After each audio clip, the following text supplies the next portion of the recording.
Hello, this is Walter Shapiro, a staff writer for the New Republic. I will be your moderator. I want to stress at the outset, I am not an epidemiologist, nor do I play one on TV. That said, I think it's really a good idea if you all put on your masks and make sure you're at least 6 feet from your computer screens.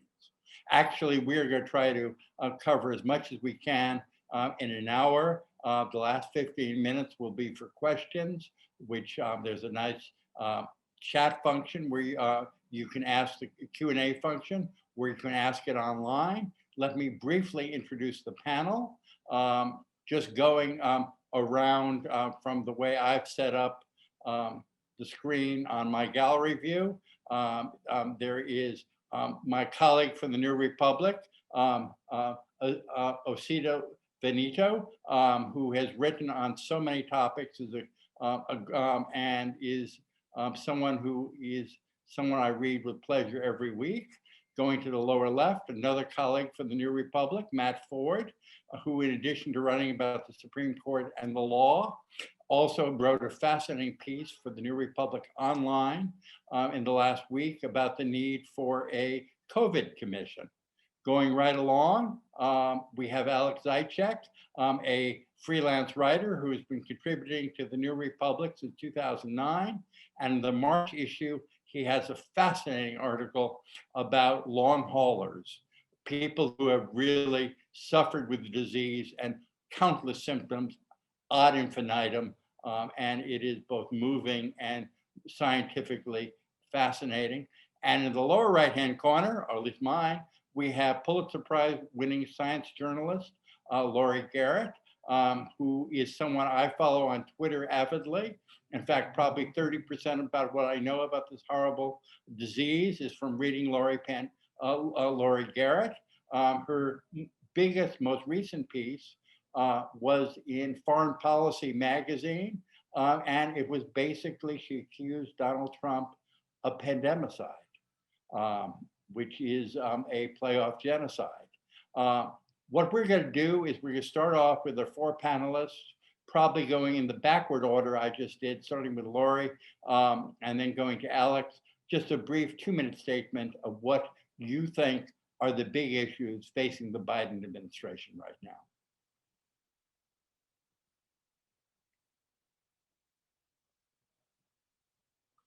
I think, Laurie, unmuting yourself would be an interesting strategic move.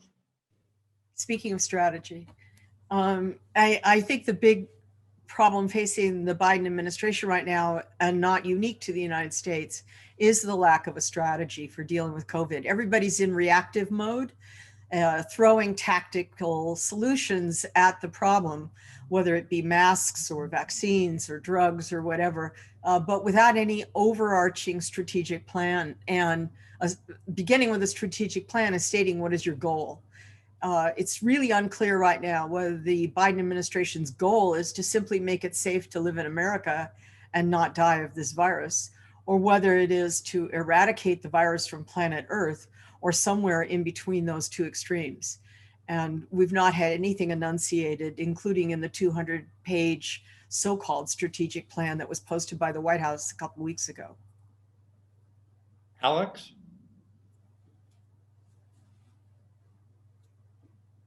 Again, this mute disease is really infectious. There we go.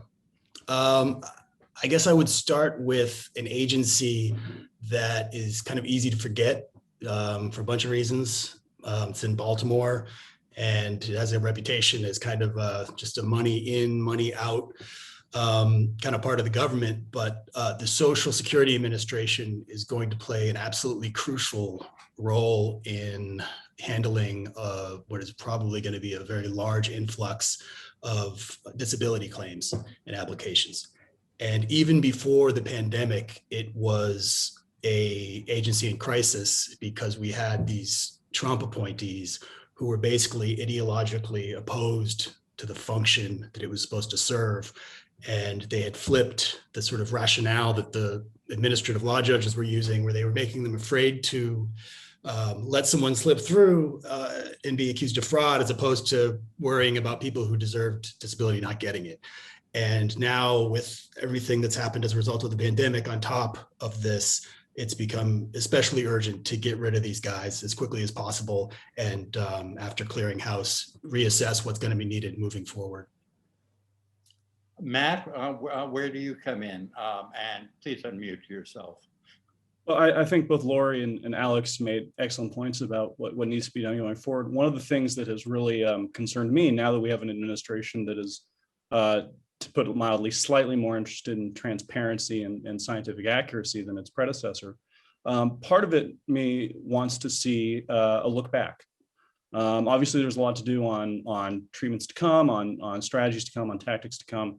But this was a monumental failure by the United States government. With 500,000 Americans dead, more than the combat fatalities for the United States for World War I, World War II, and the Vietnam War combined.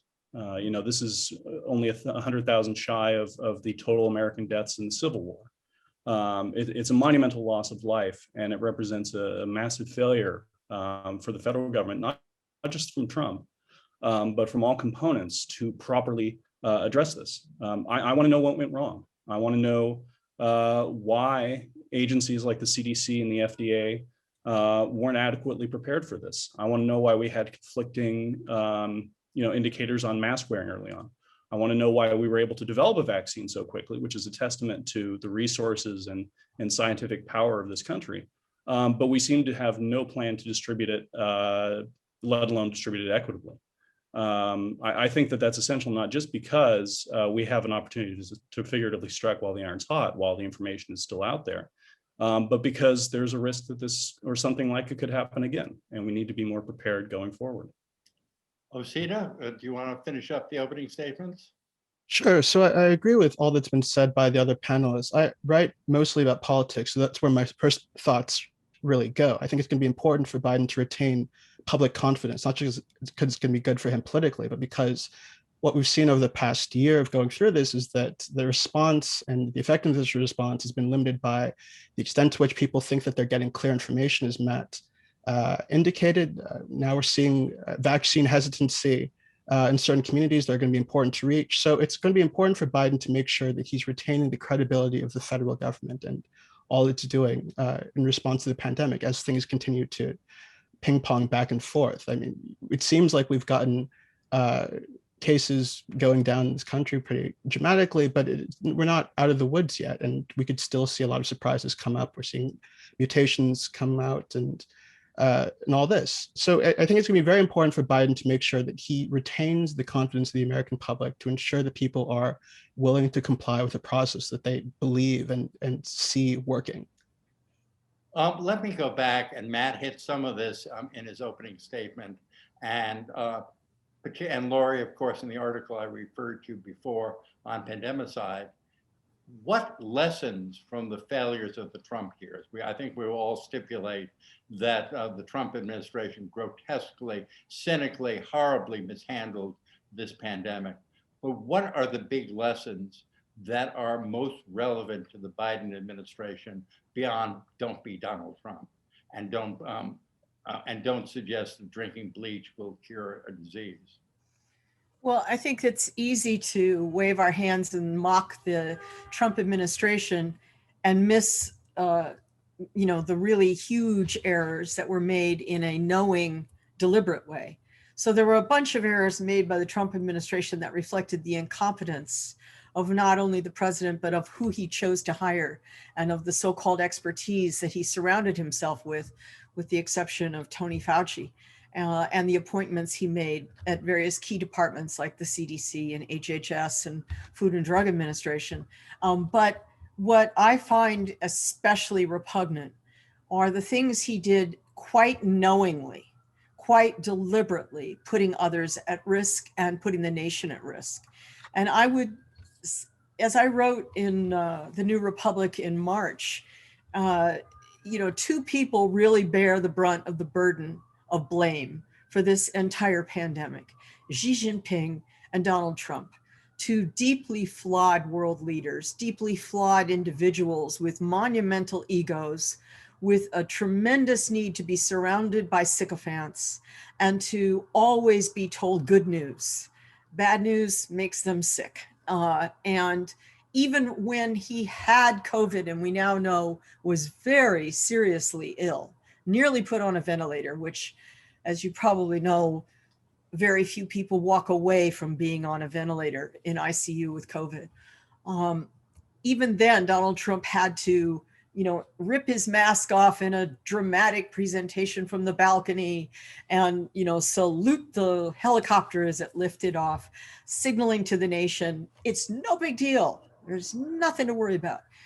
As far as I'm concerned, as I argued in both the New Republic way back in March and quite just this week in foreign policy writing about pandemicide, I really say the point at which Donald Trump's burden of responsibility, where the onus is really on him in a way that constitutes a human rights violation, that would be worthy of coming to a high court, such as Matt is potentially referring to, is the moment when he knows he's holding rallies and urging everyone to be in those rallies shoulder to shoulder, not rallies in parking lot of a drive-in movie theater where everybody's standing in their car like Biden was doing, but shoulder to shoulder, no masks, cheering and screaming and jumping up and down. And that becomes the campaign moment that starts at the end of August, goes through September. Then the first week of October, he takes ill and deliberately has his Secret Service agents pile into a car with him while he's actively fighting disease so that he can go through and do, the classic dictator move, waving to the mob, right? And then from election day onwards, he's fixated on only one issue. The election has been stolen. And he pays no attention whatsoever to anything to do with the good of the nation and certainly with COVID, so that he only makes one public statement regarding COVID in that entire time from November 3rd to January 20th. And that is to lay claim for the arrival of vaccines. And the rest of the time, he's allowing his, incredible, incompetent crew to be at war with one another, putting out opposite statements about COVID, opposite statements about vaccines, about everything, deliberately undercutting each other, so that you had Azar versus Pence and so on going on, which I'm sure Osita could tell us a lot more about. And the end result is that I would argue that the period from November 3rd to January 20th, all the deaths of Americans are on Donald Trump's shoulders. That is his pandemicide moment. And that is when you see the epidemic double in size, the death toll doubles in size, and we go into the post-inauguration period with Biden saddled with an absolutely massive, catastrophic epidemic in America that was peaking at that moment. I certainly agree. I didn't think I was going to hear a robust defense of Trump's record from you, Matt. Right. No, that would be an interesting pivot for me to make. But unfortunately, no, I agree. He bears the moral and ethical culpability for a lot of the tragedy that families across this country have experienced. At the same time, Trump is not the entire federal government, and so I'm also curious how other pieces failed. One of the things that sticks out to me most, and not necessarily failure in the sense of somebody did something wrong, but failures to anticipate sort of long-term decisions that led us to where we are. One of the things that struck me most in the early months of the pandemic, this is just one example, is how much of our medical supply chain is reliant on China. Now, this is a globalized world. A lot of pieces operate in a lot of different countries. That is somewhat unavoidable. But to put the country in a situation where we can't get things like N95 masks, can't get things like ventilators produced quickly and efficiently, or even imported quickly and efficiently, I think was a dangerous misstep for this country. And we've had this wasn't unforeseeable. There was the Obama administration has talked at length about how they expected and planned for some sort of pandemic, how they handed off a briefing book to the incoming administration, which then, of course, didn't use it. there were a lot of failures in this about data collection in terms of keeping track of people in the early days when it was easiest to contain the outbreak. So much so that I have colleagues from when I used to work at the Atlantic who had to start their own project basically to capture all the data about tests, about fatalities, about hospitalizations that the U.S. government should have been collecting. The government is able to tell us how many farmers are unemployed in this country at any given time, but it couldn't do something as simple as call every hospital in the country and say how many people with COVID do you have.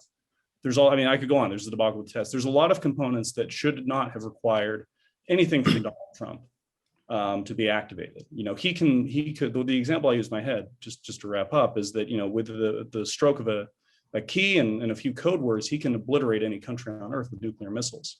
And so my question is, why didn't he or any other president have the capacity to set into motion all of these things that would have made this so much less awful than it turned out to be? If I may, just quick two-finger intervention. Just today, to your point, the president signed an executive order requiring every agency of the United States government to, within 100 days, issue a supply chain report identifying all vulnerabilities in the American supply chain and potential solutions. And also, Alex, just today, Tony Fauci announced a gigantic multi-billion-dollar long-haul COVID survivor study that is coming out of the NIH and will be tracking survivors all over America. And he is accepting, as of today, the University of Washington estimate that 30% of survivors are long haulers. Can I just stay with this long hauler and just ask a question that has troubled me from the outset? That there has been so much emphasis on the death toll, and the idea of 500,000 dead is impossible almost to get your head around, no matter what metaphors we use.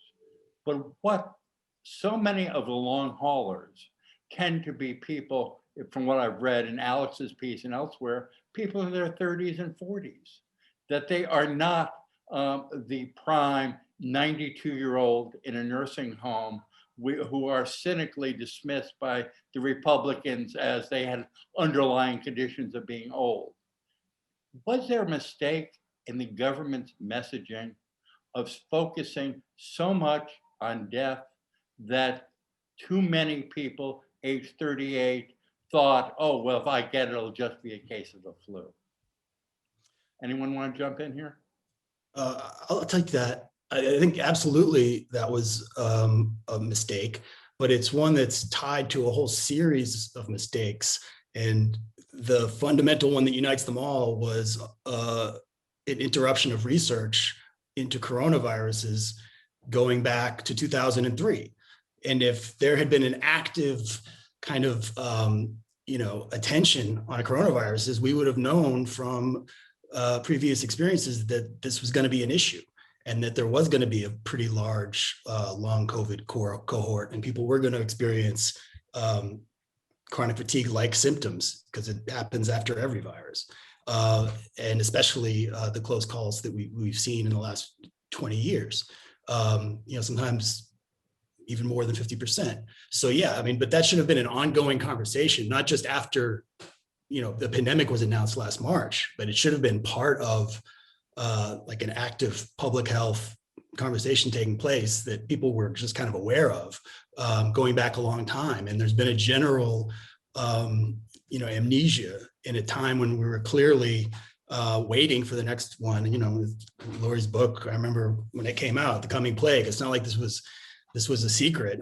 Everyone's trying to pretend George Bush and Bill Gates are like, oracular because they quote unquote predicted the pandemic, but it was, kind of an open, thing out there. So yeah, it should have been announced, but it also should have been something that we were already talking about, I think. Since Osita and Matt fit, shall we say, more in the demographics than I do, of people who might convince themselves that they are invincible and that they would not seriously get anything serious coming out of this. I was wondering if you had, either of you or both of you had thoughts on the messaging particularly to people aimed at people in their 30s and 40s without supposed underlying conditions. Yeah, well, I certainly think that the impression that you got in the early months of this last year was that, most of the serious cases were going to be old people. If you were younger, you might get sick, but it wasn't something that was going to debilitate you. And we now know that that's not true. I mean, I'm not, again, a public health expert. When I look at the New York Times and see every couple of weeks, there's a new piece on long haul symptoms. Some of them might be psychological, and people are experiencing cognitive decline. And we really don't have a handle on what this is doing to people months and months after the fact. And that's going to be an ongoing public health challenge that affects everybody, including young people, obviously. And I'm not really sure that there's much policy conversation about dealing with that quite yet. I think this goes to the point that Laurie made at the very beginning, where we don't really have a strategy so much as we have a kind of knee-jerk set of responses to the crisis as it's happening. And, you can maybe you should cut people a little bit of slack, given that this is a new situation and a crazy thing to be putting a country through. But at some point, we're going to have to develop a set of policy responses not aimed at dealing with the crisis in the moment, but in sort of ensuring that people are able to get the resources they need to deal with long-term symptoms. Coronavirus seems like it's going to be with us as a disease in our population for the foreseeable future, even after the immediate pandemic passes. So what are we doing to make sure that people are getting their vaccines every year, just like people get the flu vaccine? These are not live policy conversations right now. They don't really seem to be live political conversations, but they are going to be Biden administration's responsibility as we move into this year. Matt, do you have anything to add? And well, I will say that I don't envy the policymakers and the public health officials who are going to face this, especially not only in my demographic, but just more generally convincing people to take this seriously, not just because the initial messaging failed. One of the things that strikes me, I spent a lot of time reading over the last year, and I'd loosely followed it before, the campaign to eradicate smallpox, which is relatively easy by these standards. Smallpox could only be transmitted human to human. It has no other natural or reservoirs. So eradication just meant vaccinating everybody, which we did in the 60s and 70s. But smallpox was really easy to convince people that it was a threat, because when you get it, you break out in horrifying scars. You have pustules, I won't go into detail because it's around dinner time. Oh, thank you. But it's a visually horrifying disease, and there are other pandemics and plagues that have affected human society that had similar things. COVID is not that visible. There is no single image of it that really sticks in people's minds, beyond sort of the masks that people are wearing and sort of the side effects, the symptoms of it. I don't envy the challenge that public health officials are going to face in convincing that, as I hate quoting Trump, but the invisible enemy is still a threat. People respond to what they can see, what they can touch, what they can hear. That's going to be a real sticking point. It's going to require tremendous investment of resources and knowledge capital to get it done. I think I'm going to have to beg to differ with my colleagues here on a couple things. If you go back in your brain to March, April, and May, particularly if you're in New York, it was a time when the hospitals were overwhelmed by death, when bodies were stacked up outside my building in a giant refrigerator truck for weeks because nobody could get them to mortuaries, and the crematoria were working overtime. So of course we were fixated on who was dying. Of course we weren't talking about long haul. To say there was inappropriate messaging, to me, is just ridiculous. Who the hell was even thinking about long haul survival when you've got dead bodies stacking up right in front of you right now? So last March, April, May was not the time, nor did we see it. Now, as far as going back to, I was in the 2003 SARS epidemic in Beijing, Hong Kong, Vietnam, Singapore, went all over, then returned 2 years later to see how all the countries, what were the lessons learned, what were they doing. And it was very interesting because I discovered many people suffering acute heart symptoms and depression. But the general consensus then among all the SARS experts and physicians was that it was because they had seen this cytokine storm, really profound immune response in the bodies. That was the key thing that was really making people sick. And they had used very high dose steroids to treat it.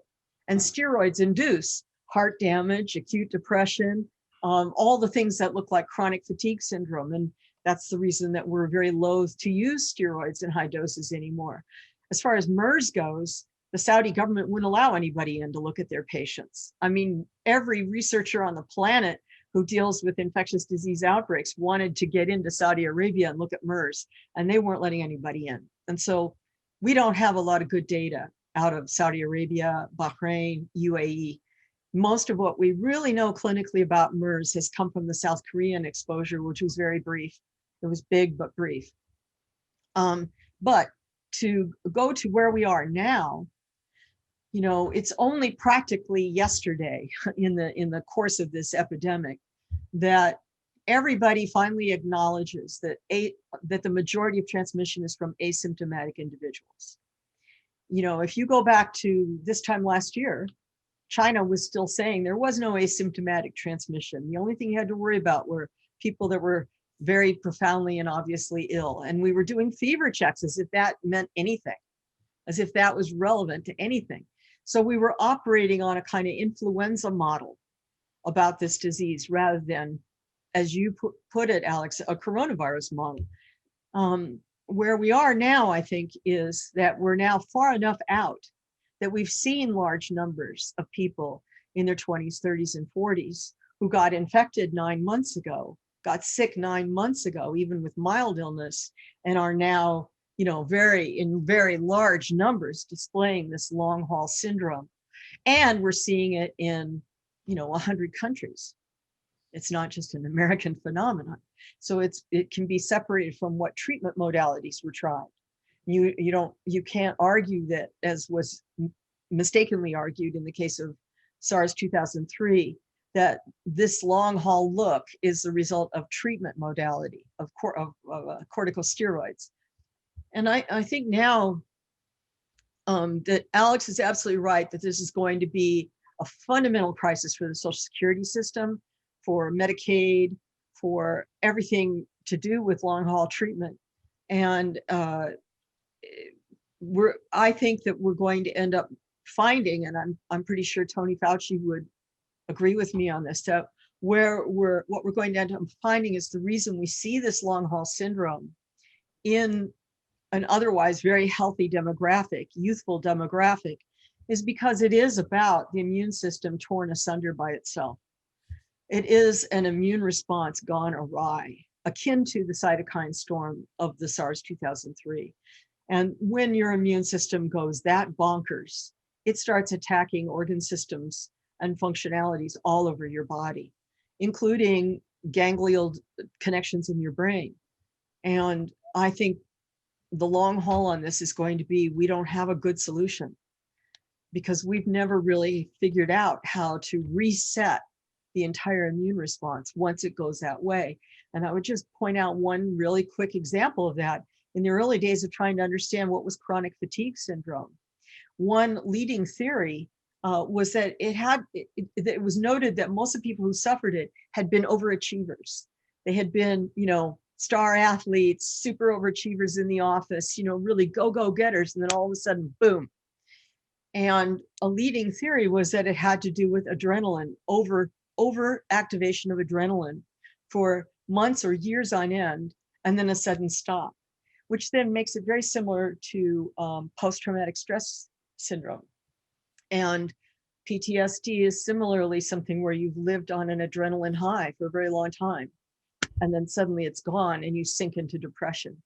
I think we're going to find that all of this is a very complicated systemic problem in the human body, and that COVID's going to open a lot of interesting doors to understanding why that happens and hopefully figuring out how to fix it.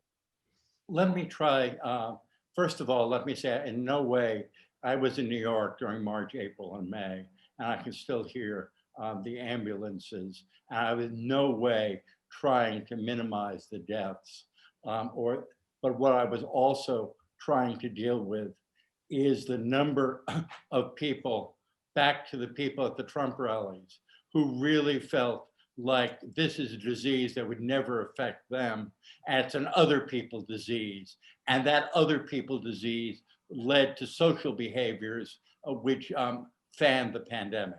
Let me try a brief moment of optimism. I'm going to get my second jab of the vaccine on Friday. And one of the things that I don't know, and I've talked to many other people in my situation, is what are the rules for people who have been vaccinated? And I feel like they're all over the map. If I read the CDC correctly, it's don't do anything differently. You might be able now to wave to your grandchild at 10 feet instead of 50 feet versus the let's have dinner parties and go to Disney World, which you also pick up anecdotally. So I think it's a very important question, both in terms of science, but equally important in terms of messaging. What should the message from the Biden administration be of what people who are vaccinated can do? Well, it's been very clear. I mean, they repeat it in every single press conference that's a COVID specific press conference. I think it's been very consistent. It is, you keep wearing masks, you keep this social distancing, because what we don't know, we don't have proof yet about how any of these vaccines affect transmission. So keep in mind, I mean, this week we're going to go through the whole approval process for Johnson & Johnson's vaccine, and it will be very similar to what we saw with Moderna, Pfizer, what they saw in the UK with AstraZeneca's vaccine, or in Russia with the Sputnik. And so we're measuring what we can measure really, really fast in a 3-month trial with 10,000 people. And that is comparing placebo recipients to vaccine recipients, who gets disease, who gets hospitalized, who dies. There's nothing in there that says whose transmission from one person to another is blocked. We don't know anything. Solid, agreed consensus analysis about whether or not any of these vaccines block transmission. At this moment, the only data we have on that comes out of Israel. Israel's vaccinated a greater percentage of its population than any other society on earth. And they have seen a big drop, a plummet in COVID new cases. And they believe it's because the vaccine that they're using, Pfizer, has indeed blocked transmission. But I mean, just tonight, I had a woman step in front of me on the sidewalk. She saw me, she knew where I was, she got inches from me. I said, hey, 6 feet. And she said, I've been vaccinated. And I said, so what? So you're protected? What about me? You could be a carrier. And let's just remember, that's what happened with the Salk vaccine, the famous Salk vaccine for polio. The original intramuscular vaccine protected the individual children from going into paralysis, but they still had virus in their bodies, which they passed in their poop into the environment and to other kids. And it was the Sabin vaccine, which was oral, which sterilized the virus out of their GI tract and made them truly non-transmitters. So for the time being, unless you're a total jerk, if you care about other Homo sapiens, yes, you could be vaccinated, but you're going to protect them by wearing your mask, not to protect you, but to protect others. Okay, let me, since time is limited, and let me try the same question from a different perspective to bring the other three of you. And I appreciate what Laurie is saying, don't get me wrong. And that is, how much risk can we as a society take in terms of the months and years ahead? We are a society that doesn't even notice, other than things like the Tiger Woods situation, where 40,000 Americans die in their automobiles every year, and God knows how many 100,000 on top of that are severely injured. You know, on one hand that, on the other hand, God knows the number of people who freaked out when the fuselage fell off a Boeing 777 plane the other day is off the charts. So we are an incoherent society when it comes to risk. But one of the big decisions we're going to have to make as a society that is political as much as it is scientific is how much risk can we take, including what risk can we take in terms of opening the schools. I'd just love to hear from the other three of you. Justy? Yeah, I mean, I think the reality is that there are no societal decisions, right? Different communities, different states, different governments are going to make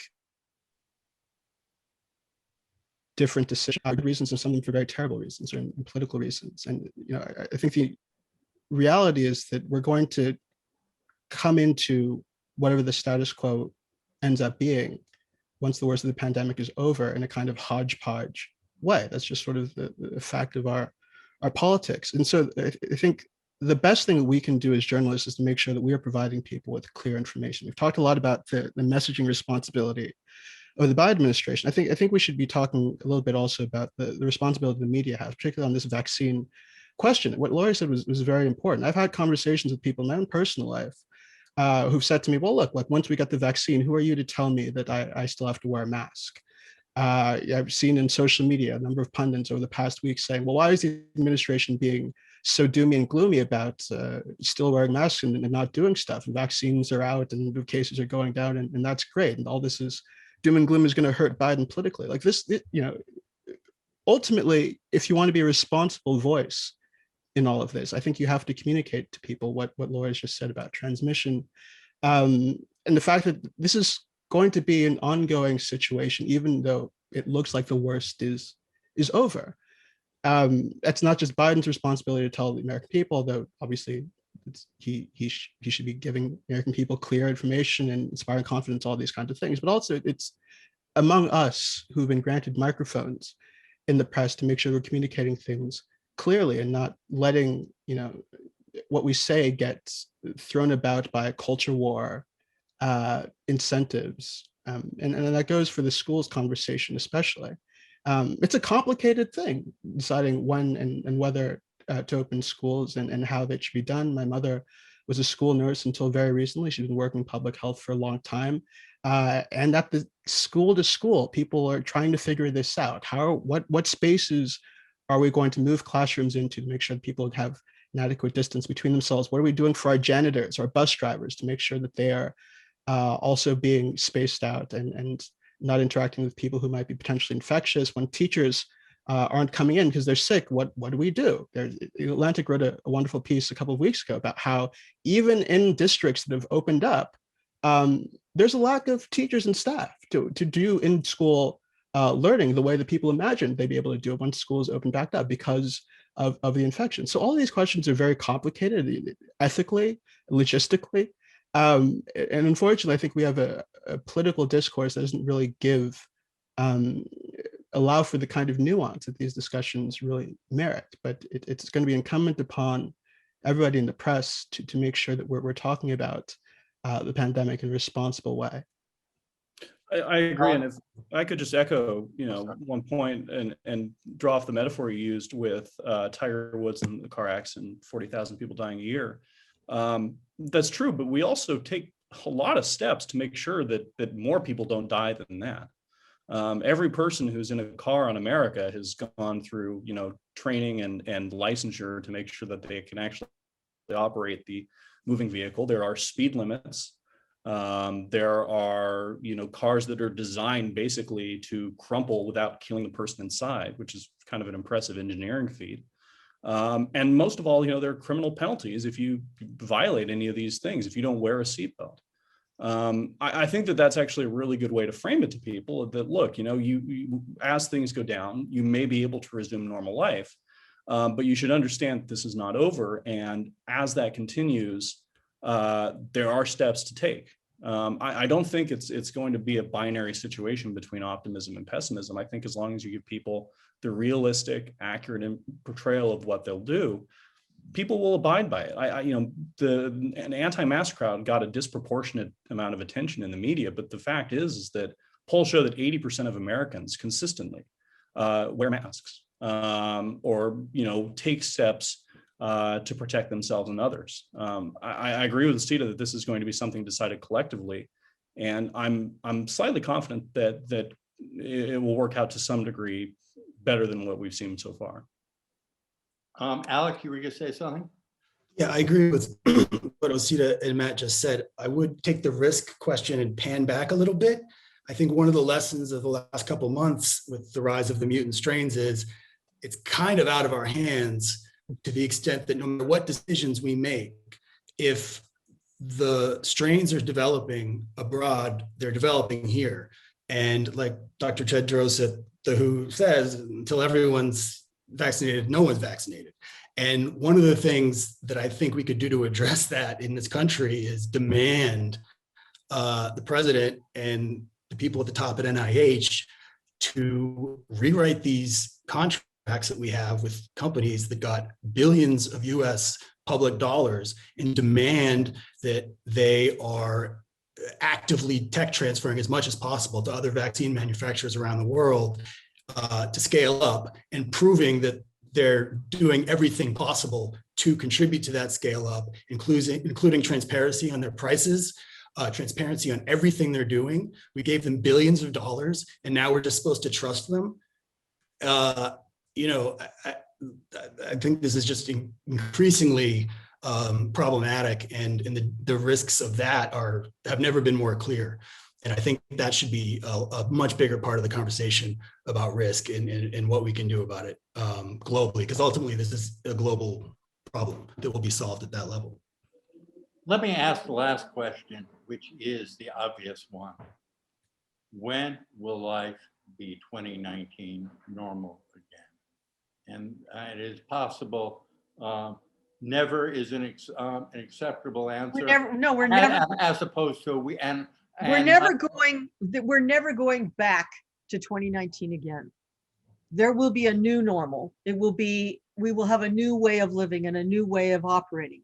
Every single Fortune 500 company is completely redesigning business operations. They're never going to look at supply chain the same way again. Inventory, the whole just-in-time delivery model is being abandoned. Everybody's like, whoa, that didn't work when we got hit with a crisis. We're seeing on the positive side, huge amount of attention to sustainability, resilience, and climate change. And this is cutting across all kinds of sectors all over the world. And that's, I really do think that we're going to come through all this out the other end with a whole lot more thought about what happens when existential mass events occur that are supranational. And are we better prepared for climate change? I also think that we need to have a time horizon on all this that begins with the fact that we don't have a strategic plan, so that we don't really have an endpoint in mind. So right now, we're really operating in America a lot under Wall Street pressure. Wall Street wants business back. Wall Street wants theaters open for the movies. It wants everybody back in their cars and going to hotels and getting on planes and all those things.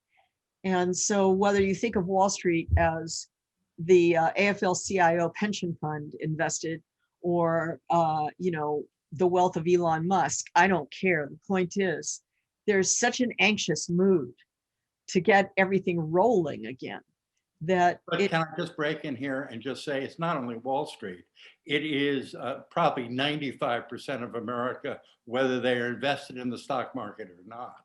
Everybody's fed up. We're all sick of it. But when will it be safe to, let's just take something really basic. When will it be safe to have your birthday party at a restaurant with your 20 best friends, getting sufficiently inebriated, loud, raucous, hugging each other, and all the things you would have done 2 years ago? And the answer? I think we're still a long ways away. As long as there are variant strains in circulation, we don't know how well any given vaccinated individual's protection will perform. I don't think people will want to rush back to it, and we will see cluster outbreaks as a result. Does anyone have a slightly more optimistic viewpoint?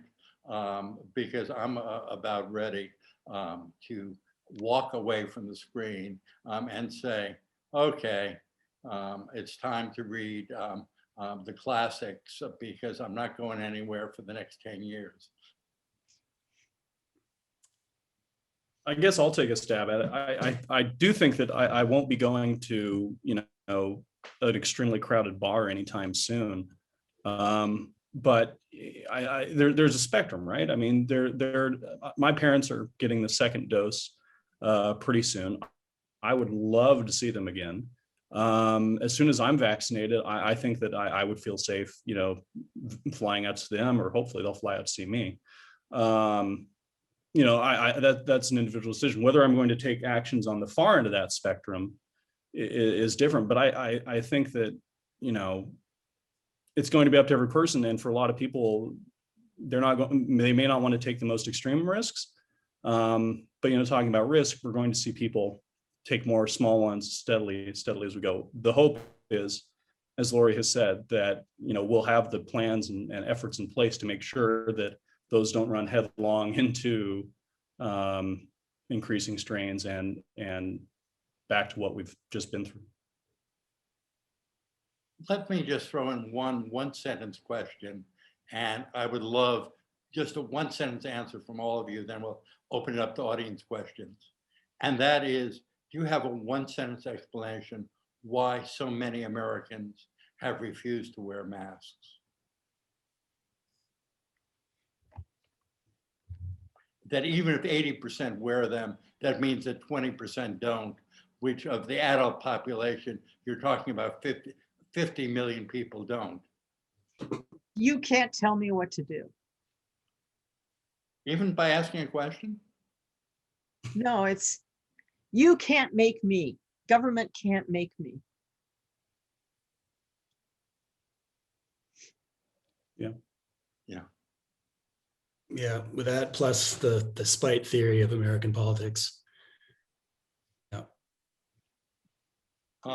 Let me go into an area we haven't talked about, but it's popped up in a couple of the questions. And let me see if I can take the audience questions and, in the interest of time, simplify it a little. And that is, what role has institutional racism played in America's really bad response, for not want of a better word, to this horrible disease? Well, we know for a fact, at least according to the data that the government has collected about the rate of vaccinations that came out earlier this month, that African American, Latino populations are really lagging behind white populations all over the country in getting the vaccine, even though these populations are several times more likely to get infected, several times more likely to be hospitalized. And that's not really a surprise. These are populations that are heavily employed by the service industry and other industries where they're publicly facing a lot of people day in, day out. So I don't think you can blame Donald Trump that much for that. I think that is a product of long-standing health disparities we've seen in these communities for a very long time. Racism plays a role here, as it does everywhere. I have been fascinated over the past couple of months of the discourse about the vaccinations to see the argument being made that, well, these efforts that we're seeing from state governments, from the CDC, to make sure that we understand that people of color are a high-risk population, that we're trying to get the vaccine out to them as early as we can. I've been fascinated to see the argument that this is reverse racism. It strikes me as a level of unseriousness about what we're facing here that's it's really kind of shocking, and that is going to hinder the effectiveness of our response if we keep thinking that way. The reality is that these are populations that we know in data are getting the vaccine, are getting the infection, infected by coronavirus at very high rates. And we aren't doing what we need to be doing to get the vaccine in control for everybody if we're not making sure that in DC, across Anacostia, in low-income portions of New York City and Chicago and all of these communities, if we're not making sure that African-American people, Latino people are getting the vaccine at adequate rates, this thing is not going to go away for anybody. And so you need to put away the culture war, I think, narratives. here as well. I don't think that they're helpful. I just think it is simply true that we're seeing real racial disparities in the way that this thing is getting addressed. You see, think- you see any improvement there under Biden? I don't really know that it's up to, but I mean, this is a product of the rollouts that are happening with state and local governments. You know, places where you haven't had public health clinics adequately funded for years and years and years are not going to all of a sudden overnight pop up in some of these communities. The resources they need to get the vaccine out, unless there is serious investment and a real attention to racial inequity. And to the extent that we've seen efforts like that, they've been criticized by centrists, by people on the right, by culture warriors who see this as wokeness gone amok. I just don't think that's a really smart way to think about public health problems.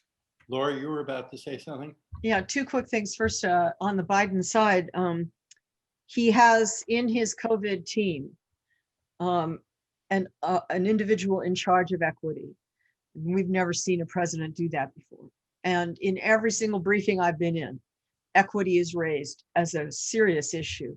And I think they're trying really hard to figure out how to overcome distrust in particularly the African American and Latinx communities on the one side, so refusal to get vaccinated, and on the other side, overcome the lack of infrastructure that is specifically in the communities so that it, overcome the difficulties. One of the ways to get at that is now they're dispensing more and more vaccine directly from drugstores.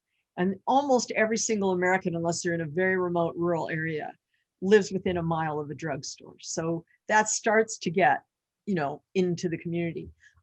Ever since the beginning of this epidemic in the United States, I've been arguing that we have not approached the whole way of tackling testing correctly. We've made testing a very, very random procedure. And not surprisingly, the overwhelming majority of people who've done it have been white. And they go, line up at the parking lot or the Kmart or wherever they go and get themselves tested on a routine basis. And so we actually have huge gaps in what we know and don't know about who is carrying virus at any given time, because we have whole communities we're not even looking at. We don't have a concerted approach for looking at them. And I've said from the very beginning, they're the number one or two, depending on whose data you look at, marker for likelihood to die of COVID if you get infected is a history of hypertension. Hypertension is the number one underlying untreated disease in African Americans today. And it has been for generations. And it's also the easiest, cheapest thing to diagnose there is. You need no training to put on a cuff, listen, and say, oh, you're 110 over 70, no problem. Whoa, you're 180 over, And I've said all along that we should have had testing that was intimately tied to on-site free hypertension tests. Just get your blood pressure checked and pinprick blood sugar. So then we can tackle three diseases at once. And you're saying to the individual, you've come up with high blood pressure and you look pre-diabetic. You've got high blood sugar. Now, the good news is your COVID test came up negative, but we are now going to direct you to free intervention for your hypertension and your potential diabetes. And here's your appointment for this, and here's your appointment, and we'll do this all on site. And then we have a true public health intervention. And we get at the core of the underlying risk factor that could make an African-American infected with COVID more likely to die of it. And, the fact that we've divorced all real public health from testing, and now we're going to unroll home testing. So now there won't even be any public health role at all. Now you'll just completely in the privacy of your own home decide whether or not you have COVID. And that'll be an affordability question. Who can afford to buy those kits and who can't? And we'll have no data for national analysis. Now we're really going to undermine it all. But I think the mistake all along has been to separate testing from general public health workup. And I think in in the African American community here in Brooklyn, I'm quite sure that if people knew you were going to get a free workup for your blood pressure and a free workup for diabetes at the same time, and get access to free services if either of those three came up positive, you'd have a very different response. Very different. We have time. I don't mean to cut you off, Matt and Alex, on this, but we just got another question, which I'd like to get in, and then I would give everyone a final 2 sentences. And that final question is, we have not really gotten, I'm almost reading this, we have not gotten from the panel a concrete answer on school reopening, when it should be done and how. Does everyone want to just come in here with quick answers? I mean, I think we have gotten a lot of clear answers on school reopening. I think the studies that have come out have shown. I meant not answers, that the questioner said that he or she hadn't heard it from the panel, us. Oh, okay. Well, I mean, I'll just sort of regurgitate what smarter people than me have written. But the studies that come out seem to say consistently that if spread is controlled in the broader community, then it could be okay for schools to open. You have New York Times and the Washington Post publishing something like this every week and a half, it seems like. The issue is that large parts of the United States, community spread is not controlled, right? And so there's going to be difficulty in opening schools. I mean, it's not really a difficult question. I think people are mad that in some localities you have bars and restaurants open while schools are closed, and we should be prioritizing education, which is obviously true. But the reality is, as I said earlier, it's going to be hard in a lot of places to reopen schools as quickly as some people want. There was a poll that came out from Pew, I think either today or yesterday, that showed actually 59% or so of the American people say that they think schools should remain closed until teachers are able to get the vaccine easily and widely. So the constituency that's really sort of aggressively pushing for everything to be open again is not really a large one in the general public. It seems to be a large one in the American media. But when we control the virus in our communities, then we'll be able to open schools, just like opening anything else. That's really all it comes down to, as far as I know. Laurie could probably say a lot more intelligent things about it than I could, but that seems to be the only answer that anybody's really capable of giving. I think you nailed it. The only thing I would add is the CDC just published a really distressing analysis of school district, a series of outbreaks in schools in one school district in Georgia, and showed that the spreaders, if you will, were all teachers. So, all our fears about opening the schools, the way the conversation went back in May and June, was that the kids were seen as little vectors running around carrying the virus. And what we actually are seeing play out is that it's the adults. It's the adult staff and teachers who may unknowingly be infected. And as I said, most transmission is from asymptomatic individuals. And the other thing is that there was this, have people heard of Peter Diamandis? He's quite a famous sort of futurist / TED talker, one of those guys. And he has this symposium he runs where people spend, $80,000 a year to be able to come to his gatherings. He held his gathering with much reduced size, with everyone required to be tested every single day, starting days before the event, and with nucleic acid tests, everybody required to wear masks, etc. He thought he was doing great. All tests came up negative, and it turned out to be a super spreader event. And all these people who tested negative showed no symptoms whatsoever. Of something like 25% of them went away and had COVID. So I think that everybody's kind of realizing the idea of having any kind of group setting where people are, close together and thinking you can test your way out of the problem, that's not going to work.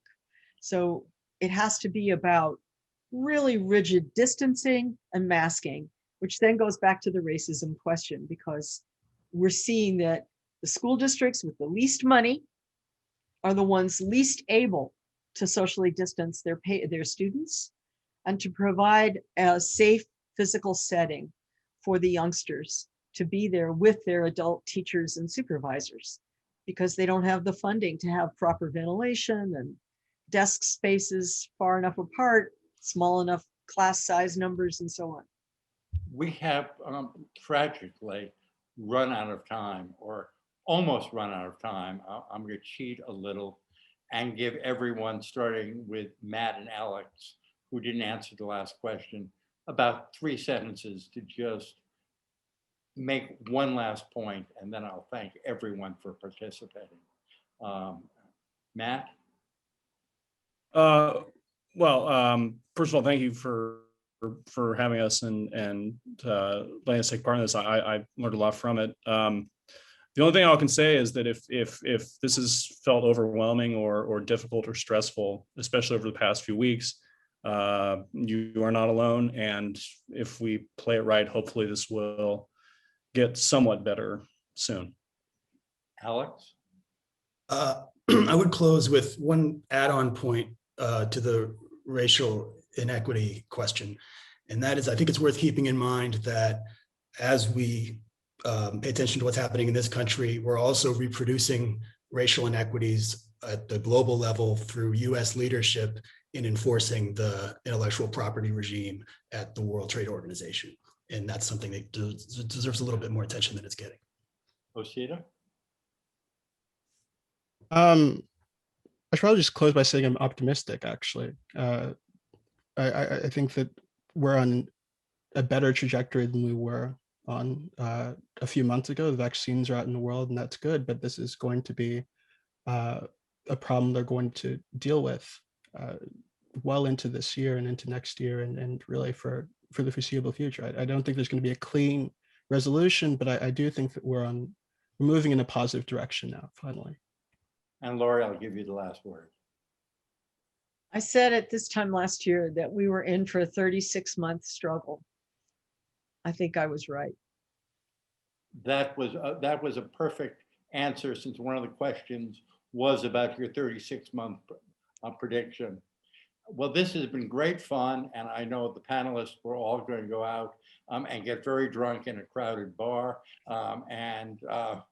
Seriously, thank you all for coming, and I learned a lot as well.